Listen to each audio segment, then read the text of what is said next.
Hello, I told you I would put up example number 3 from our notes, which were the notes on solving quadratic linear systems, both algebraically and graphically, okay, for Algebra 2. It is a review of Algebra 1 and geometry. You did it in both, okay? So the first thing we're going to do is, if we're doing it algebraically, we look for something that is solved for a variable. If neither one are solved for a variable, solve one to get either the x or the y alone, and then you will be able to take this, all of what this is equal to, and substitute it where the y is, because it's telling you it's equal to y. So the first step is this equation. Instead of y, I'm going to put what y is equal to. This entire part is y. Plus 7 equals 2x. Now, the parentheses really don't mean anything since there's nothing in front of it. So it's really just x squared minus 6x plus 5 plus 7. And I do know that once I have an x squared, I have to set it equal to 0. So I'm going to move this over, minus 2x equals 0. Okay, we did talk about that in class. Once you substitute, you want to set it equal to 0 and factor. I could put that over here. Okay, we substitute. We set equal to 0. We factor. We find what x equals, and then we sub in to find what y equals. Okay, so let's come back to this. Combine what we can.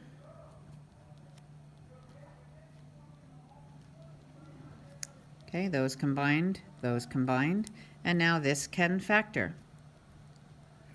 X minus 6 and x minus 2 both multiply to 12 and add to negative 8.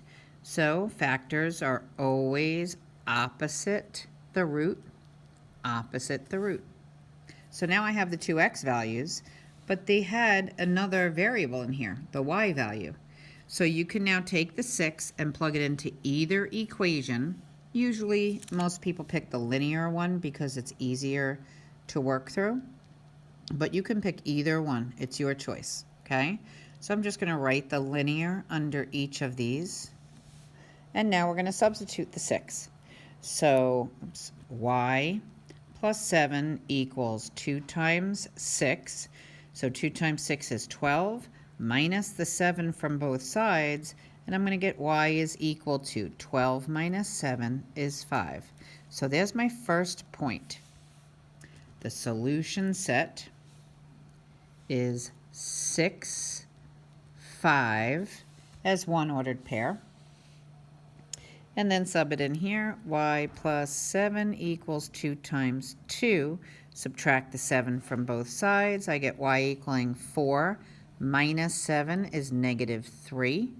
So there's my other ordered pair. And 2, negative 3. Okay? So how do we know this is right? Well, there's an algebraic solution here, and then there's also the graphic. Okay? We can do our graphic one by turning on our calculator, going to a graphing page,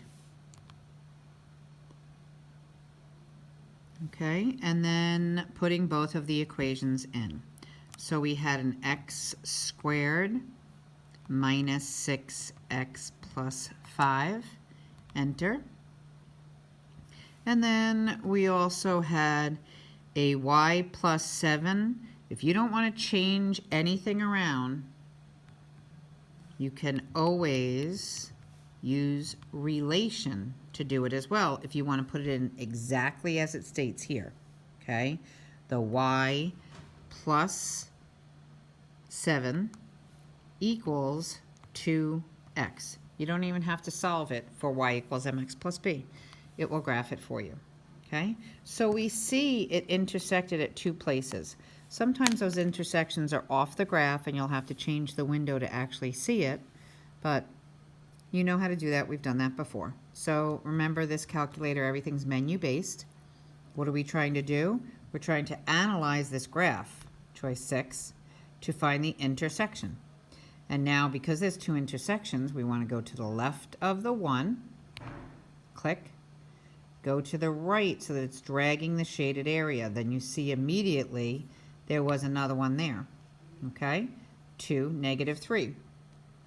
2, -3 we have. So now we want to check this one. Start all over, menu, analyze graph, intersection, and now we're going to click and drag over the next intersection, and there it is, popped up. 6, 5, 6, 5. Okay? So that's the checking of your answer through your calculator. Okay? So in class I showed you on a graph, if we had this and then we have the actual graph going of the line going through it, we know that there are two intersecting points. Okay? So we found those two. Now sometimes these will give us only one solution because our graph of the line might just be tangent to the quadratic. Okay? So sometimes we'll get two solutions, sometimes we will get one solution, and sometimes if a graph is here and a line is here, then there will be no solution. Okay? So when no solution happens in algebraic methods, when you do this, it's when all your variables eliminate and you are left with a false statement. Something like some number equals 0 or 5 equals 12. Okay, something false. Okay, you'll never get infinitely many with these, but with the linear ones that we did as the do now yesterday, you can get infinitely many, and that happens when all the variables eliminate, but you're left with a true statement, because the line would land right on top of the other line, meaning they're intersecting everywhere along there, and that's why it is infinitely many. Okay? All right, have a great day.